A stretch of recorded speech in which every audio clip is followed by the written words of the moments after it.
മാന്യ പ്രേക്ഷകർക്ക് എൻ്റെ പ്രണാമം. ധാരാളം വ്യക്തികൾ ഇപ്പോൾ ഇങ്ങോട്ട് ഫോൺ വഴിക്കും വാട്സപ്പ് വഴിക്കും ഇമെയിൽ വഴിക്കും യൂട്യൂബിലെ കമൻറ്റുകളായിട്ടും ഇന്ത്യൻ ഇൻസ്റ്റിറ്റ്യൂട്ട് ഓഫ് സയൻറ്റിഫിക് ഹെറിറ്റേജിലെ പ്രവർത്തകരുമായിട്ട് ബന്ധപ്പെടാറുണ്ട്. അവർ പറയാറുള്ളത് ഞങ്ങൾ എന്ത് വേണമെങ്കിലും ചെയ്യാം, പക്ഷേ ഇവിടുത്തെ അന്തരീക്ഷത്തിൽ കുറച്ച് ബുദ്ധിമുട്ടുണ്ട്. ഞങ്ങൾ സൗദി അറേബ്യയിലാണ്, മിഡിൽ ഈസ്റ്റിലാണ്, അമേരിക്കയിലാണ്, ലണ്ടനിലാണ്, ഓസ്ട്രേലിയയിലാണ്. എന്നാലും ഞങ്ങൾ എന്ത് വേണമെങ്കിലും ചെയ്യാൻ തയ്യാറാണ്. ഒരു കാര്യം തീരുമാനിച്ചു, റിട്ടയർ ആയി കഴിഞ്ഞാൽ പൂർണ്ണ സമയവും ഇതുമാതിരിയുള്ള കാര്യങ്ങൾക്ക് വേണ്ടിയിട്ട് വിനിയോഗിക്കാൻ തീരുമാനിച്ചു. അതല്ലെങ്കിൽ 1-2 വർഷവും കൂടി ഈ രാജ്യത്ത് കഴിഞ്ഞ് തിരിച്ച് ഇന്ത്യയിലേക്ക് വന്ന് കേരളത്തിൽ വന്ന് ഇങ്ങനെയുള്ള കർമ്മങ്ങൾ ചെയ്യണം എന്ന് ഞാനും കുടുംബവും തീരുമാനിച്ചു. ഞാൻ നിങ്ങളോട് എല്ലാവരോടും പറയുന്നു, ഇന്നലെ സൗദി അറേബ്യയിൽ നിന്ന് 1-2-3 പേര് വ്യത്യസ്ത രീതിയിൽ വിളിച്ചിരുന്നു. അവരെല്ലാം പറഞ്ഞത് ഞങ്ങൾ പുതിയ ഒരു ഫേസ് പേജ് തുടങ്ങിയിട്ടുണ്ട്, ഞങ്ങൾ പുതിയ വാട്സപ്പ് ഗ്രൂപ്പ് തുടങ്ങി, വളരെ ഗംഭീരമായിട്ടുള്ള റിയാക്ഷനാണ്, ഒത്തിരി പേർക്ക് താല്പര്യമുണ്ട്. വേറെ ചിലർ വേറെ രീതിയിലുള്ള ഗ്രൂപ്പുകൾ തുടങ്ങുന്നുണ്ട്, വേറെ ചിലർ ചെറിയ ചെറിയ ഗ്രൂപ്പുകളായിട്ട് വീട്ടിൽ നമ്മുടെ പൈതൃകം പഠിക്കാനുള്ള സംവിധാനം ചെയ്യുന്നുണ്ട്. ചിലർക്ക് ഞാൻ തിരുവനന്തപുരത്ത് നിന്ന് ഫോണിലൂടെ ക്ലാസ് എടുക്കുന്നുണ്ട്, ഷിക്കാഗോയിലേക്കും സൗദി അറേബ്യയിലെ ധാരാളം സ്ഥലത്തേക്കും.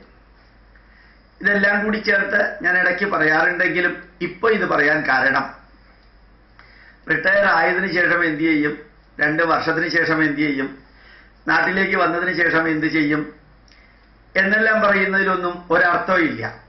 ഇപ്പൊ നിങ്ങൾ എന്ത് ചെയ്യുന്നു, ഇപ്പൊ നിങ്ങൾക്ക് എന്ത് ചെയ്യാൻ പറ്റും, അത് ലോകം ഇന്ത്യ ഡിജിറ്റൽ വേൾഡിലേക്ക് പോകുന്ന കാലഘട്ടത്തിൽ നിങ്ങൾക്ക് ധാരാളം കാര്യങ്ങൾ ഭാരതീയ സംസ്കാരത്തിനും ധർമ്മത്തിനും പൈതൃകത്തിനും വേണ്ടി ചെയ്യാൻ സാധിക്കും. അത് വെറും ഒരു ഭജനയിലോ പൂജയിലോ പ്രാർത്ഥനയിലോ മാത്രം ഒതുക്കരുത്, അതും വേണം. 1/3 ഭാഗം ആത്മീയത, 1/3 ഭാഗം ഭൗതികത, 1/3 ഭാഗം കലാപരമായിട്ടുള്ള കാര്യങ്ങൾ, 33% cultural activity, 33% spiritual activity, 33% social activity.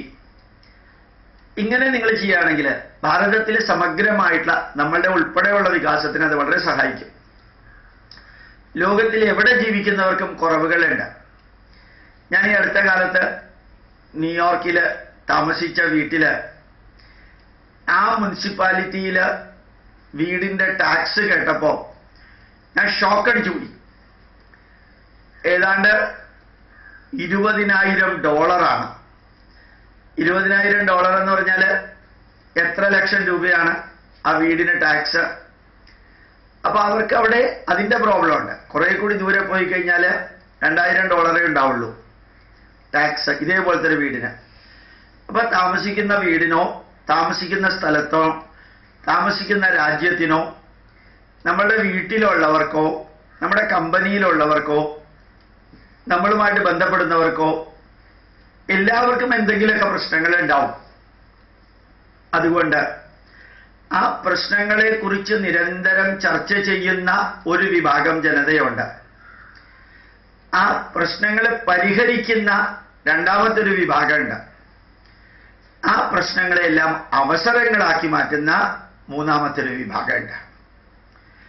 പ്രശ്നങ്ങളെ കുറിച്ച് ചർച്ച ചെയ്യുന്നവര് വേണ്ടതിനും വേണ്ടാത്തതിനും കരഞ്ഞുകൊണ്ട് ദുഃഖിച്ചുകൊണ്ട് കംപ്ലൈന്റ് പറഞ്ഞുകൊണ്ട് പരിദേവനങ്ങൾ പറഞ്ഞുകൊണ്ടിരിക്കുന്ന ഒരു വിഭാഗം. രണ്ടാമത്തേത് എങ്ങനെയല്ല, എന്ത് പ്രശ്നം ഉണ്ടെങ്കിലും ഒന്നിനു ശേഷം ഒന്നായിട്ട് സോൾവ് ചെയ്യാം. മൂന്നാമത്തെ ഒരു വിഭാഗം ഓരോ പ്രോബ്ലവും ഓപ്പർച്യൂണിറ്റി ആയിട്ട് മാറ്റാം. അപ്പൊ ശരിക്കും ധാരാളം പേര് ഈ വാട്സപ്പ് ഗ്രൂപ്പ് തുടങ്ങുന്നുണ്ട്. കാരണം വീട്ടില് ജോലി കഴിഞ്ഞ് വന്നു കഴിഞ്ഞാൽ കുറെ ബോറിംഗ് ഉണ്ട്. അത് മാറ്റാനായിട്ട് യൂട്യൂബ് കാണുക, ലിങ്കേജ് അയച്ചു കൊടുക്കുക, എന്നിട്ട് ചെറിയ ഗ്രൂപ്പുകൾ ഉണ്ടാക്കുക, അത് വാട്സപ്പ് ഗ്രൂപ്പ് ആക്കുക. ഞാൻ നേരത്തെ പറഞ്ഞ പോലെ ഗ്രൂപ്പുകൾ ഉണ്ടാക്കിയിട്ട് ആക്ടിവിറ്റീസ് ഒരുമിച്ച് ചേരുക, കുറെ നല്ല കാര്യങ്ങൾ പറയുക. ഇങ്ങനെ വരുമ്പോൾ നമ്മളുടെ പ്രോബ്ലത്തിന് നമ്മളൊരു ഓപ്പർച്യൂണിറ്റി ആയിട്ട് മാറ്റുകയാണ്. ഈ ലോകത്തിൽ എല്ലാവർക്കും പ്രോബ്ലം ഉണ്ട്.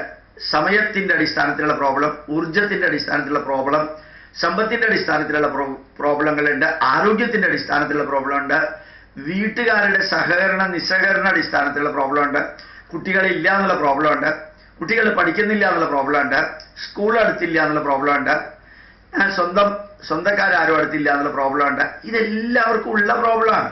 ഒരാൾക്ക് ഒരു പ്രോബ്ലം ഉണ്ടെങ്കിൽ വേറൊരാൾക്ക് വേറൊരു പ്രോബ്ലം ആയിരിക്കും. ഈ പ്രോബ്ലം എല്ലാം ആരെങ്കിലും വിളിച്ച് അയാളോട് പറയുമ്പോൾ അയാളെ കൂടി നിങ്ങൾ ഉപദ്രവിക്കുകയാണ്. എന്താ കാരണം എന്ന് വെച്ചാൽ അയാൾക്ക് അയാളുടെ പ്രോബ്ലം ഉണ്ട്. നിങ്ങളുടെ പ്രോബ്ലം അയാളോട് പറയുന്നത് എന്തിനാ? അതുകൊണ്ട് എല്ലാവർക്കും പ്രോബ്ലം ഉണ്ട്. ഈ പ്രോബ്ലം പരിഹരിക്കാനായിട്ട് നിങ്ങൾ രണ്ടും കൽപ്പിച്ച് ഇറങ്ങിക്കഴിഞ്ഞ് കഴിഞ്ഞാൽ 2 ദിവസം കൊണ്ട് ഏത് പ്രോബ്ലവും പരിഹരിക്കാൻ സാധിക്കും. അപ്പോൾ പ്രോബ്ലത്തെക്കുറിച്ച് ചർച്ച ചെയ്യുന്നവരാകാതിരിക്കുക. ഇനി അഥവാ ചർച്ച ചെയ്താൽ സൊല്യൂഷനും ഓപ്പർച്യൂണിറ്റി ആക്കി മാറ്റാനും വേണ്ടിയിട്ട് അതിനെക്കുറിച്ച് ചിന്തിക്കുന്നവരാവുക. പിന്നെ പ്രോബ്ലം 1, 2, 3 എന്ന് പറഞ്ഞ് എഴുതി വെച്ച് അതിനെ പരിഹരിക്കുന്നവരാവുക. 3 ഓരോ പ്രോബ്ലത്തെയും ഓപ്പർച്യൂണിറ്റി ആക്കി മാറ്റുന്നവരാവുക. പ്രണാമം, നമസ്കാരം.